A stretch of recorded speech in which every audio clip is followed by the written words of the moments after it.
Yo guys, check. Kamusta mga idol? Good morning sa inyo. At ayan, mag-update tayo ngayong Webes ng umaga mga idol. So ano nangyari sa trade nyo kagabi mga lord? Sabi ay kayo ng umaga pala.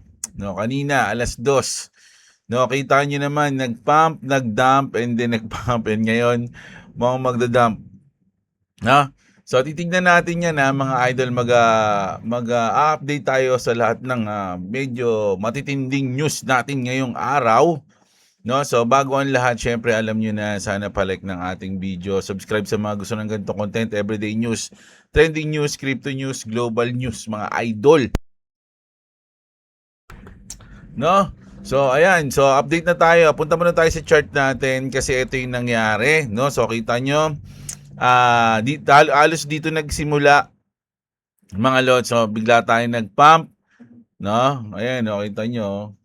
Pump, tapos dump, pump, tapos consolidation tayo ngayon. So tinamaan na yung lock profit natin sa dalawa, sa XRP at sa Doge.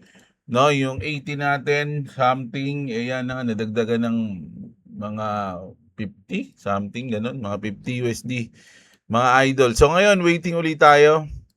Kasi, ano ngayon kumbaga ngayon sa mga panahon na to mga lodi, walang kasiguraduhan. Sa ngayon, wala pang kasiguraduhan, no?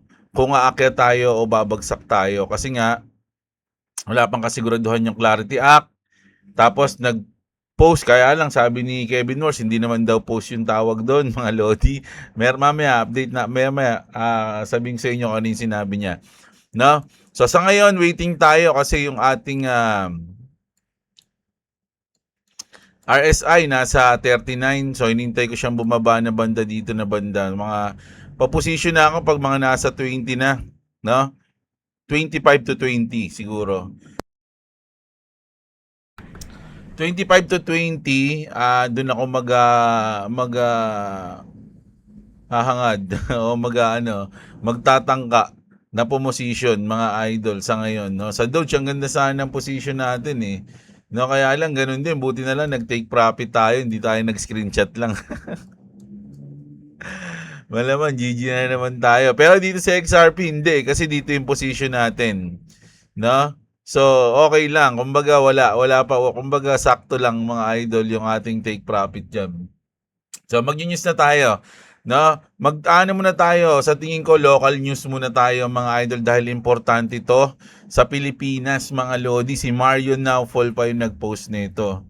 Sabi dito, an American sea drone just got close enough to film a Chinese guided missile destroyer inside Philippine waters. So meron na silang warship inside Philippine waters mga idol, no?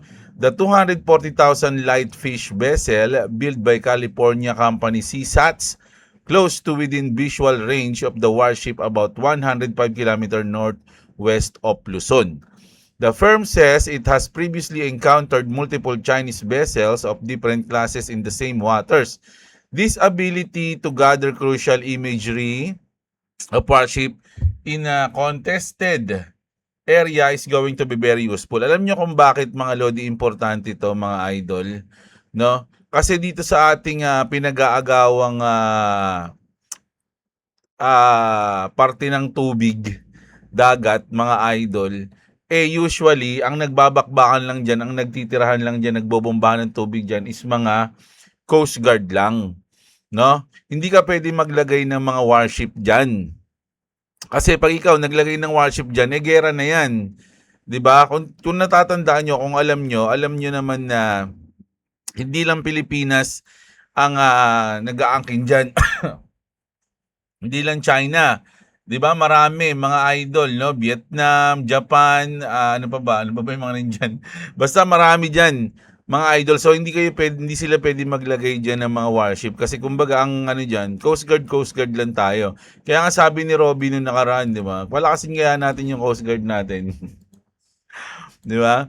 So, ayun lang. Pero kung maglalagay ng warship diyan, nako, delicates din mga idol. Hindi na yan tama. Kumbaga, ayun, no? So, kaya nga sabi dito, magiging useful yung mga ganitong kuha na mapapatunayan na merong mga warship dyan sa pinag-aagawang teritoryo. No? So, ayan yung ating local news, no, mga idol. Sana ibalitain sa ating mainstream media.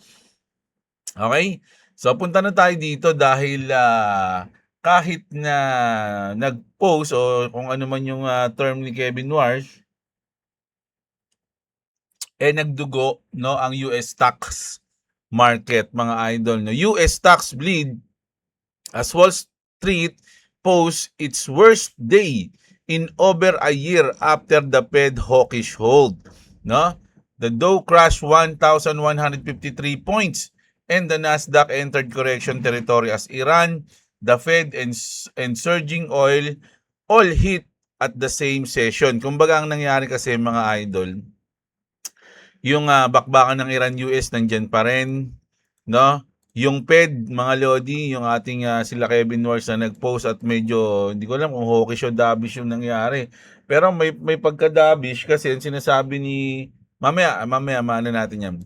And surging oil all hit at the same time, no? In the same time. So, tumaas pa rin ang presyo ng langis, mga idol. So, bumagsak ang Nasdaq, mga Lodi, o yung hindi lang Nasdaq, US stock market mismo. Okay? At eto, mga Lods, no, unfortunately, ang account ni Senator Cynthia Lummis is na-hack o na-compromise. 'Di ba? Sabi ko sa inyo, mag-ingat kayo ngayon. Marami na-hack ngayon, mga idol. Ultimo yung ating senator. Kapit tayo, mga idol. Morning. Yung ating Senator Cynthia Lummis is na compromise yung kanyang account. At anong ginawa ng account pagkatapos ma-compromise, mga idol? Nag-post, nag-promote ng mga meme coins. Gusto rin yumaman nito. Kumbaga sa gustong yumaman, no? Ayan Gusto maging congressman, mga lords, at pumaldo. So, nag-promote ng mga meme coins, no? So, alam naman natin na itong si Senator Cynthia Lummis is solid Bitcoin maxi to. So, hindi to magpo-promote na kung ano-ano, mga idol. So, dahil dyan, no, hindi natin alam ngayon, update nga tayo, na-recover na ba? Na-recover na ba ang account ni Senator?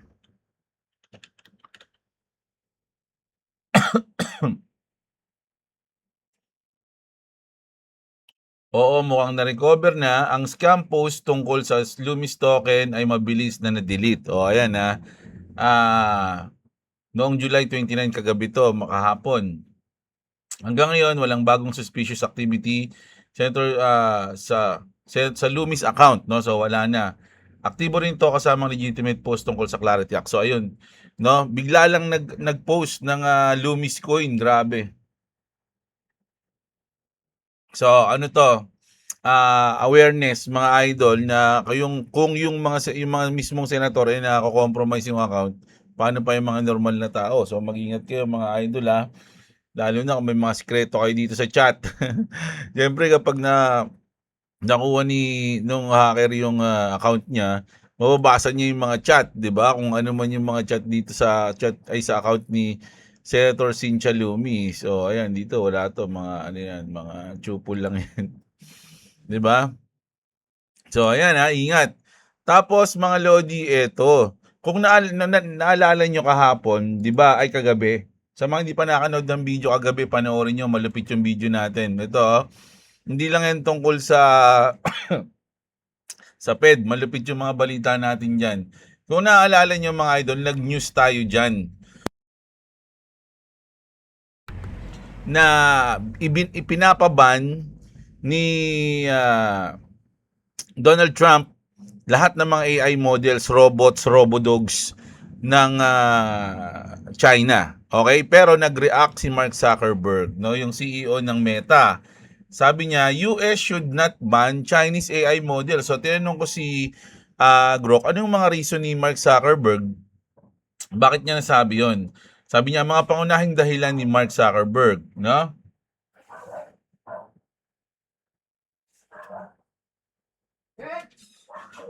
Wait lang, mga idol. Bakit? Ha? O sige, wait lang. Yun mas ito ng 300. 300. Wait lang to ah. Oh, kunin mo na to. Oo. Ano yun? Ano mga dahilan ni Mark Zuckerberg, mga idol? So ito yung mga binigay niyang dahilan, no? Hindi epektibo ang pag-ban. Sinabi niya na pagbawal sa Chinese AI models, hindi isang epektibong solusyon para maunahan ng US ang China sa AI race. Sa halip, dapat ayusin ng US companies ang kanilang sariling bottlenecks at barriers para makipag-compete ng mas mahusay, no? Kasi nga mga idol, kahit na sabihin mong iba ng US yung mga robot o something na mga advanced technology na nagawa ng China, hindi pa rin kasi marami pa ring Chinese na gamit ang nasa US, di ba? Maraming mga cellphone at kung ano-ano pang mga gamit na made in China na nabibili pa rin sa US. 'Di ba? Kahit dito sa Pilipinas halos mga made in China lahat ng mga gamit dito 'Di ba? Yung mga webcam, yung mga mic, etong mic ko sa China to galing ata Headphone, marami, 'di ba? Laban sa regulatory capture, babala niya na maaaring gamitin ng ilang malalaking American na AI labs gaya ng OpenAI at Anthropic ang regulasyon para kontrolin ang industriya at limitahan ang kompetisyon. Gusto niyang manatiling open ang teknolohiya para hindi lang iilan ang may access. Tama nga naman yun. Pabor sa openness, naniniwala siya na ang trend ng AI ay patungo sa mas bukas na modelo na nagbibigay ng kapangyarihan sa mas maraming tao at kumpanya. Ito rin ang strategy ng Meta sa kanilang Llama models. No? Meron ata silang bago ngayon, hindi ko pa alam yun Sa madaling salita, naniniwala si Zuckerberg na mas magiging matibay ang US sa pamamagitan ng mas mabilis na innovation at kompetisyon, hindi sa pamamagitan ng pagharang sa foreign models. Ito ay mula sa kanyang interview sa Financial Times kahapon. Okay? So, ako medyo sang-ayon ako dito kay Mark Zuckerberg, no? Medyo lang naman na kumbaga mas maganda paunlarin na lang. Huwag mong harangin. Tsaka unang-una, kapag meron kang ganong item, halimbawa meron kang Robodogs o something na galing China, pwede mo ring pag-aralan yun kung ano yung mga nandun. 'Di ba? Matututo ka rin, magkakaroon ka rin ng knowledge o kung meron ka mang madagdag na matutunan na pwede mong gamitin mismo sa technology na ginagawa sa US, 'di ba? Parang ganun 'yan. Okay? So dito naman mga idol, yung Binance, mga lodi, alam niyo naman na patok ngayon yung prediction market. 'Di ba? So Binance US plans to apply for a CFTC license to launch its own prediction market next month. So gagawa sila ng parang poly market, parang Kalshi, 'di ba? Kalshi. Ganon. The license would allow US customers to trade contracts on real-world events like elections, support and crypto prices directly on the platform. Alam nyo, ang galing ng Binance mga idol ay, sandali. Meron pala ako dahil lang. Tapos kunin yung comment ko. Kasi maganda yun sa Binance kasi tulad niyan, yung prediction market, actually yung poly market, nag-ano ako dun Nag-login ako dun, nag-sign ako, pero hindi ako pwede. Hindi ako pwedeng gumamit nun. May kita ko lang siya pero hindi ako pwedeng gumamit, mga idol. No? Restricted yung aking yung bansa natin sa paggamit ng poly market. Pero kung may Binance sana tayo, tapos tulad nito, nag-apply ng prediction market yung Binance. Hindi goods na yun, no? Kasi parang may nakita ko kayo na sa Bitpinas Nakalimutan ko, nga pala. Check natin mga idol Parang ito. Website of Global Crypto Exchange no longer blocked in the Philippines. Ano yun? Allowing Pinoys to access it again without VPN after block in 2024. Ano yung mga nangyari? Check natin Ngayon ko lang dito babasahin. Mga idol, no? Kanina ko lang ito nakita Ano yung mga, ano na yun? Na hindi na na-block ngayon? Kasi galing nga naman si Binance tuloy. Si CC dito nung nakaraan, di ba? Was a pleasure to speak at Asian Tech Summit yesterday. Binance has a very special sandbox license in the Philippines. Website is unblocked. Oh, tingnan nga natin kung may Binance na uli.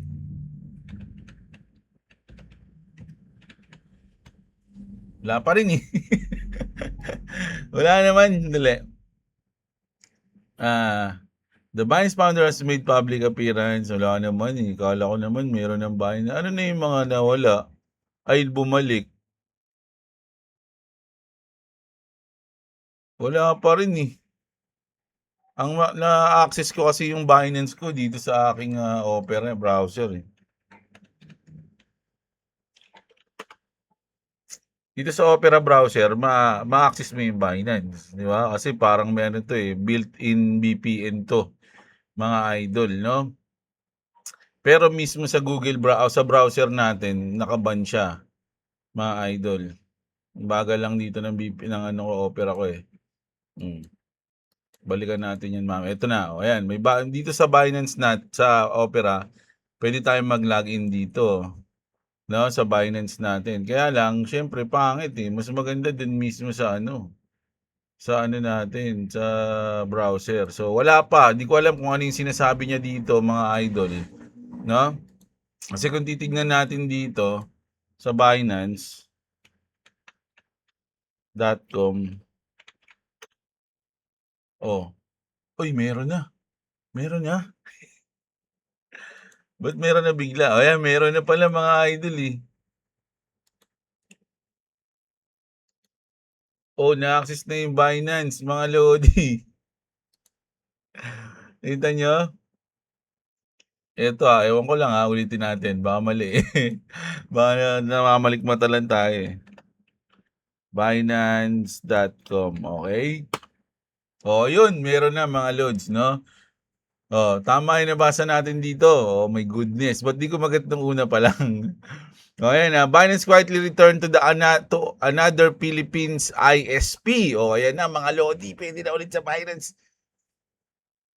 O ayan, Binance founder made his first public appearance in the Philippines, etc. Ano pa sinabi? In photos, Binance founder CC Jones Fintech founding chairman Ned Villanueva. Okay.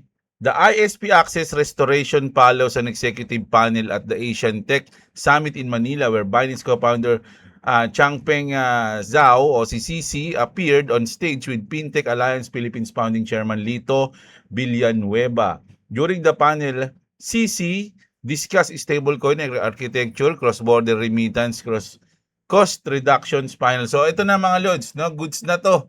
Meron na tayong Binance ulit dito sa browser na kahit di ka na gumagamit ng VPN. So ayan, nako. Good news to mga idol, no? So sana kung magkakaroon sila ng prediction market, mga idol, 'di ba? Pwede rin nating ma-access mga lodi. Kaya lang kasi ang nakalagay dito sa apply Binance US. Ayan, sana may Binance PH din. Kasi dito nung in-access natin to, Binance.com, rekta ng PH, di ba?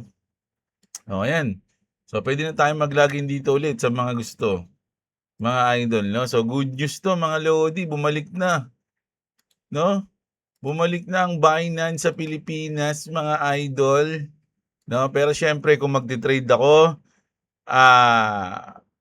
magkakaroon ako ng swap o kung ano man, dito pa rin ako sa Bitget, mga lodi. Trading ko kasi sa Bitget mga lods. Kasi sa Bitget, may copy trading, di ko wala sa Binance nata walang copy trading, I don't know. Pero sa Bitget may copy trading, may bot trading, no? May tawag dito, demo trading. So marami. So pero dito sa Binance goods to mga lodi, no. So magandang balita 'yan. Bumalik na si Binance. Tapos punta na tayo dito. Mga lodi, ito na, punta na tayo sa sinabi ni Kevin Wars kaninang umaga. Fed Chairman Kevin Wars just made it clear the fight against inflation is not over. Sabi niya rito, no, key points from the FOMC press conference. The Fed held rates in a 9-3 vote after a heated internal debate. So nagkaroon sila ng debate. Ito kasing 3 na to, ang boto nito is hike. No? Gusto nila magtaas ng inflation o ng points. Okay? Pero yung 3 ay yung 9 is it's either post o cut. Pero itong 3 is hike to mga lodi, no? War said inflation is still too high And the 2% target is non-negotiable. So gusto pa rin nilang targetin ang 2% kasi sa ngayon nasa 3.75 tayo. So gusto nilang pababain to ng 2%. Ayun pa rin yung target ni Kevin Mars. So doon naging parang medyo naging bullish eh. The Fed is pulling back from forward guidance and will let market reacts directly to incoming data. Treasury yields have already tightened financial conditions even without another rate hike. One soft CPI report will not change policy kasi nga kumbaga pabor sa rate hike o sa rate cut yung CPI tsaka PPI Pero sabi rito, once of CPI report will not change policy. The Fed is focused on the broader trend. The economy and labor market remain solid while AI investment is driving a major surge in business spending. A hold does not mean the Fed has paused. Wars called it watchful thinking. So ito yung sinabi natin, no? Nag-hold, hindi ibig sabihin na nag-post tayo. Ang sinasabi niya, watchful thinking daw ang tawag doon. May mas mahabang explanation dyan dito mamaya. If inflation rises while employment stays strong, the Fed will be more inclined to tighten again. The message was simple. The Fed is not declaring victory and rate hikes are still on the table. So medyo naging hawkish na ng bandang huli. Mga Lodi, no? Nagkaroon ng dovish nung sinabi nila na target pa rin nila yung 2%, pero bandang huli parang naging hawkish na sila, no? Kasi may chance pa rin na mag-hike. Tapos ito yung sinasabi natin na hindi daw post yung ginawang kaninang madaling araw ni Kevin Wars. Fed Chairman Wars, I wouldn't characterize what we did today like a post. Sabi niya. Instead, he called it a rigorous review of the economic situation. Market price didn't pause in the intermeeting period. If you were to describe this a pause, financial markets would take the other side of that. Sabi rito, no? Nominal and real rates already rose. So ayan mga lods, no? At syempre, ako kasi nung nag-post to, inisip ko agad ano kaya magiging reaction ni Daddy. Kasi syempre gusto niya magkaroon ng rate cut eh. 'Di ba? Ano kaya magiging reaction ni Trump? Kasi syempre kaya nga siya nilagay diyan para mag-rate cut. Ang sabi pa nga ni Trump, pag dumupo si Kevin Wars diyan, for sure mag-rate cut na. Pero ano pa rin nangyari? Pangalawa niya na tong FOMC, pero wala pa ring rate cut na nangyayari. So inisip ko, ano kaya sasabihin ni Trump? So nag-comment dito si Daddy.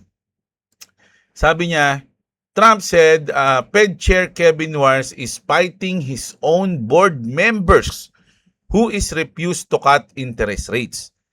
Kevin Wars is fantastic, sabi niya, no? Magaling yan si Kevin Wars, but he's got a board, no? Kasi 12 sila mga idol eh. Kailangan yung botohan, lagi nagdi-debate doon. Kaya nga sabi dito, nagkaroon ng debate, mga Lodi. Ayan nga sabi 9-3 vote after a heated internal debate. Di ba? Sabi niya rito, he's got a board eh. He's a brilliant guy, smart. Sabi niya, I love to see lower interest rates, but he's got a board. No, yung mga board member. And it's a political board. And they want to keep rates up. Sabi niya, mga idol. No? So, ayun yung naging comment ni Daddy Trump sa FOMC kaninang madaling araw. So ano ibig sabihin nun? Papabayaan niya na lang ba si Kevin Wars? Wala may board siya Gusto ko magkaroon ng rate cut, kaya lang may board siya Anong gagawin ko? Wala rin magawa si Daddy pala dito, mga idol Diba? So ayan. Ayun yung reaction niya. Pero sana magkaroon tayo ng tingnan nga natin kung kailan ang susunod na FOMC kasi malamang next month to, no? August mga idol, no? Magkakaroon tayo ng CPI, PPI ulit sa August 12 and 13, FOMC minutes, and malamang katapusan ulit. Wala. Walang FOMC meeting sa August, mga idol. 31 na to FOMC minutes lang. Walang August.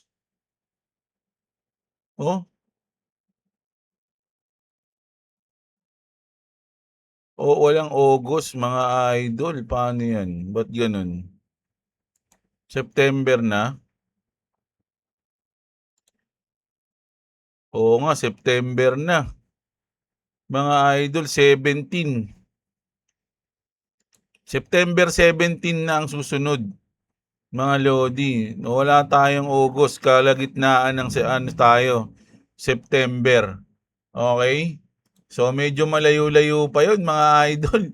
Tapos na yung recess ng August kaya pala kasi may recess yung Senate. May August recess, tapos na yung August recess kasi ang recess mga idol is hanggang September 14, no? So ang susunod na FOMC natin is September 17 na, malayo-layo na 'yon mga Lodi, no?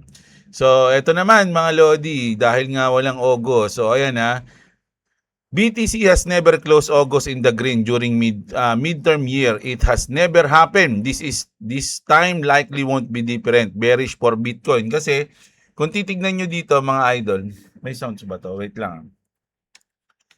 Check natin. Wala namang sounds. So, titignan natin mga Lodi, ang August is laging hindi nagko-close ng green. Lalo na kapag nasa midterm, no? Ayun yung sinasabi niya rito.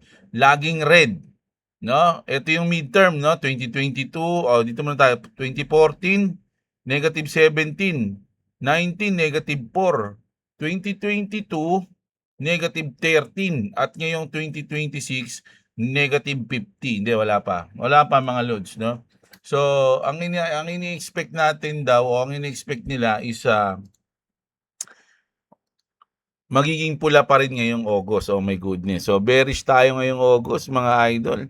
Ako malamang ang bullish trend na lang natin na inaasahan ko is yung bear months which is October, no? To December na lang tayo mga Lodi. September wala to. Ang hindi lang sa September, no? Bear months, pera lang sa September. Okay? Magsisimula tayong mag-green sa tingin natin is October to December. Ayan. No? Ayun ang in-expect natin. So, hintayin na lang natin kasi may August and September, parehas negative to eh. Mga idol check nyo, pinakamarami lagi August. Lalo na yung September, 4 lang. 1, 2, 3, 4, 5, 6, 7, 8. 8 negative, 4 lang na positive. Sa August naman, 1, 2, 3, 4, 5, 6, 7, 8, 9. Grabe. 3 green lang, pero siyam na pula sa August mga idol. Pang-10 ba yung ngayong 2026? Mga Lodi. So, asahan nyo na ang August natin is magiging red, mga Lodi. So, dapat kasi alam natin yung mga ganitong news. Kasi kung ikaw nagte-trade ka, mga idol, 'di ba? Kung ikaw nagte-trade ka, asahan mo na agad na, mukhang pag-August laging pula. So, kung magte-trade ako, lumipad man to, umangat man to, mga idol. Syempre parang ang bias mo pa rin is short kapag August kasi nga medyo drop eh. So, pwede kang mag-short. Parang ganun, mga lods. Kumbaga, dadagdag mo lang siya sa information na pwede mong gamitin pag nagtitrade ka. 'Di ba? Yung mga ganyang history chart, okay? So, tignan na lang natin kung ano yung magiging resulta ng ating mga trade ngayong August. Kung magiging bias tayo sa short, okay? Tignan natin yan, And then, punta na tayo dito mga Lodi. Ito na tayo sa ating Clarity Act. Isa to sa mga mangyayari next week. Mga Lodi, mga idol, tandaan nyo isang linggo na lang, no? Isang linggo na lang ang ating inaasahan mga Lods para sa ating Clarity Act dahil magkakaroon na tayo ng recess. After ng August 7, August 8 is August recess na sa Senate. So mababaliwala na to kapag hindi to naipasa next week. Mga Lods, pero sinasabi nila magkakaroon ng botohan sa Monday, sa August 3. Ayun ang sinasabi nila, no? Treasury Shutdown Clarity Act plan that guts developers protection. May bago kasing lumabas ngayon. US Treasury rejected proposed BRCA. Ito yung proposed na hindi protektahan. Basahin na lang natin mga idol ito. Yung mga developers. Ano nangyari? Ayon sa post, tinanggihan o nireject ng US Treasury Department ang isang panukalang pagbabago sa BRCA na kasama sa Clarity Act. Ano ba yung pagbabago na yon? Sinasabi ng Treasury na ang bagong draft ay nag-aalis ng proteksyon para sa mga software developers. Halimbawa, mga gumagawa ng blockchain software at wallet. So, hindi na sila mapoprotektahan yung mga developers. Ayun yung rito, binago o yung gusto nilang gawin. Lumikha ng bagong legal na pananagutan o liability kahit wala namang direktang ginagawang mali ang developer. So ayaw yun ng White House, mga idol. Gusto nila protektahan yung mga developers kasi kapag ang mga developers is may chance na makulong o makasuhan, hindi na sila magbibuild sa US. Magbibuild na lang sila sa ibang bansa na safe sila. No, so walang mga builders dito na mapupunta sa US. Ganun yung mangyayari kaya ayaw yun ng White House.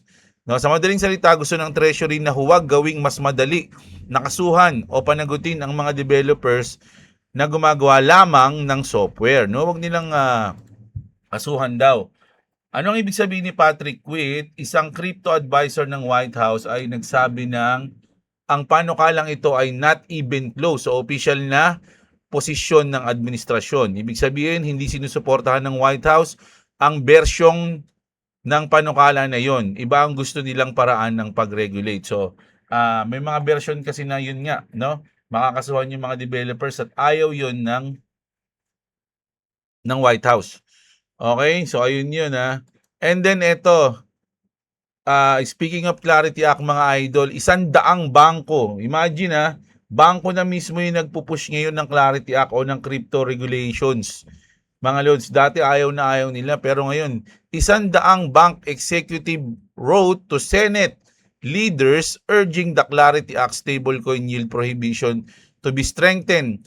Warning local banks could lose hundreds of billions in deposits to stablecoin products. So bumalik na naman pala to. So kumbaga papatibayin lang yung batas patungkol sa stablecoin yield. Okay, ayun yung gusto ng banks executives dyan. Ako, gumugulo na naman lalo. Mga idol, alam nyo,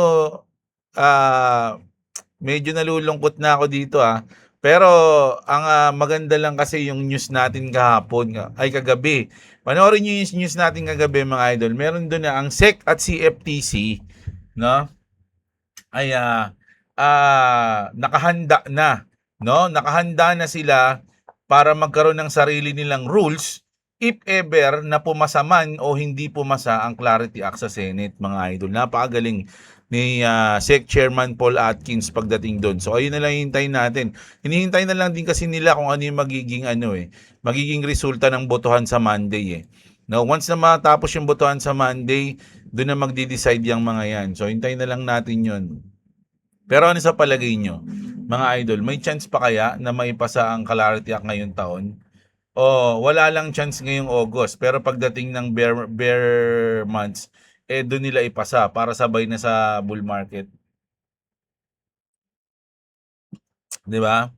So, ayan ang hinihintay natin. Pero sabi ko nga sa inyo, kahit anong nangyayari ngayon, kung ikaw is nagbobodega, nag-hold, tapos ini-enjoy mo lang yung adventure o yung goal bago ka mapunta sa goal mo, yung journey na ginagawa mo papunta sa goal mo is ini-enjoy mo, no? Tulad natin, nagti-trade tayo, 'di ba? Kumbaga, natututo tayo mag-trade, kumikita pa tayo sa trading, no? Actually, kung kakaririn ko talaga 'to, marami akong gustong subukan sana, yung mga gusto kong subukan mag-bot kasi napanood ko kagabi kay Boss Robo Gusto ko subukan mag-bot, kaya lang hindi ko pa masyado kasi maanuhan yung oras natin mga lods no? Pero kung kakarating ko talaga yan, mag-experiment tayo ng bot trading para meron tayong passive. Di ba? Meron tayong passive income, bukod pa din yung sarili kong trade. O, di ba? Sayang, sa mga nanonood dyan, hindi ko sinasabing gawin nyo, pero pag-aralan nyo. At syempre, huwag kayo sa akin para bumili, mag-hold o magbenta ng kahit anong coins, mga lodi. Do your own research. I'm not a financial advisor. So, dito na tayo sa ating last news. Japan decides the fate of XRP this Friday. No, ngayong bukas daw yan. One rate move could ignite history. XRP Army, the movement we've been waiting years waiting years for could finally be here. Japan decides history this Friday. Small rate hike, RCT delayed. Explain na natin dito. Explain natin. Hirapan ako dyan eh. Japan decides the fate. Sinasabi ng po, sa Biyernes magdidesisyon ang Bank of Japan tungkol sa interest rate. Ayon sa mayakda, ang desisyong ito ay maaaring magkaroon ng malaking epekto sa presyo ng XRP. Ano ibig sabihin? Kung maliit lang ang itataas ng interest rate o walang pagbabago, maaaring manatiling maingat ang mga investor. Posibleng maantala ang tinatawag niyang RCT. Kung malaki ang itataas ng interest rate, naniniwala siya na mabilis ang paggamit ng XRP at tataas ang presyo nito. Tandaan ito. Ano to mga Lodya? Kasi iniisip kasi ng mga ibang XRP army na once na kumbaga gagamitin ng malakas yung XRP sa Japan, no? Kailangan nila 'yon once na bumagsak o magkaroon ng tumaas yung rates mga idol, no? Yung hike pala. Ang RCT ay malamang tinutukoy ang Retail Central Bank Tokenization o ibang terminong ginagamit ng XRP community. Ang ibig sabihin ng mayakda, kapag mahina ang desisyon ng Japan, maantala ang paglipat ng bagong financial system. Ngunit walang opisyal na definisyon ang RCT na tinatawag ng lahat. No, Japan bows to US pressure. Ang ibig sabihin nito, sumusunod ang Japan sa kagustuhan ng Estados Unidos sa usapin ng interest rates at monetary policy. Ito ay opinion lamang ng gumawa ng post. Japan already passed its own Clarity Act. Ibig sabihin, sinasabi niyang mayroon ng malinaw na regulasyon ang Japan para sa cryptocurrency katulad ng layunin sa Clarity Act sa US. Sa katunayan, ang Japan ay matagal nang may malinaw na regulasyon sa crypto. Lisensyado ang mga crypto exchanges. Kinikilala ang ibang digital asset sa ilalim ng batas. Kaya maayos ang regulatory environment ng Japan kumpara sa ibang bansa. Ano ba yung SBI Japan Fully Integrated XRP Ledger? Ito na yun. Dito na tayo papasok mga idol. Ito ang isa sa mas makatotohanang bahagi ng post. Ang SBI Holdings, isang malaking financial company sa Japan, ay matagal ng partner ng Ripple. Ang ibig sabihin nito, gumagamit sila ng XRP Ledger sa ilang proyekto. Nag-i-invest sila sa mga proyekto ng XRP Ledger ecosystem ng Doppler Finance, DNA, on-chain. Hindi lang XRP mismo ang sinusuportahan nila, kundi pati ang ibang aplikasyon sa XRP Ledger. Banks are already letting customers convert deposit interest into XRP. Ibig sabihin may mga serbisyo o produkto kung saan maaaring piliin ng customer na ang matatanggap na interest o reward ay nasa anyo ng XRP. Kumbaga, XRP na lang yung rewards nila o bonus points. Hindi ibig sabihin nito na lahat ng bangko ng Japan ay ginagawa ito, pero meron ng mga ganun. XRP ETF ay are wanting for approval. Ang ibig sabihin, may mga kumpanya naghahain ng aplikasyon para magkaroon ng spot XRP ETF. Kapag na-aprubahan, maaaring institutional investors ang maaaring bumili ng XRP. Posibleng tumaas ang demand, mga idol. No? This is the catalyst. Ang ibig sabihin, naniniwala ang mayakda na sabay-sabay na mangyayari ang mga posibleng development. Ano-ano yun? Malinaw na regulasyon, suporta ng SBI, paglawak ng XRP Ledger ecosystem, posibleng XRP ETF sa Japan, desisyon ng Bank of Japan. Sa tingin niya, ang mga ito ay magiging dahilan ng malaking pagtaas ng presyo ng XRP, mga idol. No? Ano yung mga totoo sa post? May matagal na partnership ang Ripple at SBI. Totoo yan, matagal na natin binabalita yan. Malinaw ang crypto regulation sa Japan. Totoo rin yan. May mga aplikasyon sa XRP ng ETF. Okay na okay din yan. Ang desisyon ng Bank of Japan ay mahalaga sa pagdaindigang merkado at yan ay totoo din at bukas na yan. Ano naman ang hindi napapatunayan pa o kumbaga spekulasyon o kumbaga hopium o gusto mong mangyari na ang desisyon ng BOJ sa Biyernes ay magpapasya sa kapalaran ng XRP. Malamang naman, syempre hindi naman talaga, no? Pero baka makaapekto nga lang, no? Na ang malaking rate hike ay automatikong magpapataas sa malaki ng malaki sa XRP. So hindi pa sure, syempre. Na Japan bows to US pressure, syempre hindi rin yan dahil may sarili naman sila. Na everything is line up para sa isang malaking pagtaas ng presyo. Syempre, hopium yan, no? Ang buod, bullish ang nag-post sa XRP. So, pwedeng mangyari. Abangan natin bukas, Friday, mga idol, no? So, ganun yung ating news ngayong umaga, mga lodi, no? Eto, na importante ito mga idol, revealan tayo ng news ha. Importante ito dahil dapat Coast Guard lang pero naglagay sila ng warship dyan. So, delicate yan. No? US stock market, dumugo, mga loads. No? Senator Cynthia Lumis, nahack yung account niya pero nabalik na. Kaya lang nakapag-promote na ng meme coins yung ng hack. At syempre si Mark Zuckerberg na hindi sang-ayon sa desisyon ni Trump na iban ang mga AI ng China sa US, okay? Oy, tsaka yung pinaka-importante ngayon, yung Binance natin nagbalik na sa browser. Nagbalik na sa browser yung Binance natin, mga idol. Matindi yan. Good news yan ngayon. Di ko inaasahan na ito yung magiging, malamang ito yung magiging thumbnail natin, no? Si Binance is nagbalik na, okay?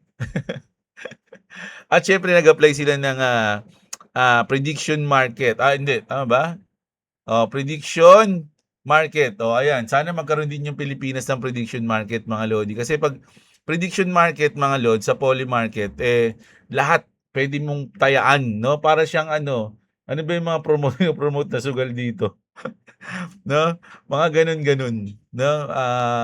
Magpipredict ka kung sino man nanalo. Halimbawa, may laban sa UFC, may laban si Pacquiao, may laban si Alex Iala, mga ganun. Pwede ka mapumusta dun, mga lods, no? At syempre yung nangyari kaninang madaling araw na report ni Kevin Walsh na naging dovish tapos biglang naging hawkish. Kaya naguluhan yung market. Tumaas tapos bumaba. Tapos ngayon nagkaroon ng recovery. Mga idol, no? At ano pa, mga lodi, ito yung comment ni Trump sa nangyaring FOMC. Kung ang August natin ay magiging pula rin ba, mga idol? At syempre yung Clarity Act natin, mga loads sa update natin at syempre yung update natin sa XRP, no? So ayan ang mga balita natin ngayong umaga, masustansya yan, mga idol. Damhin nyo ang ating update. So ngayon, check tayo, baka mag-position tayo ngayon. Abang-abang lang tayo sa RSI kung bababa o tataas. Sana tumaas kasi sabi nga natin baka maging bearish ang bias natin ngayong August. Dabagay, wala pang August eh. O yan.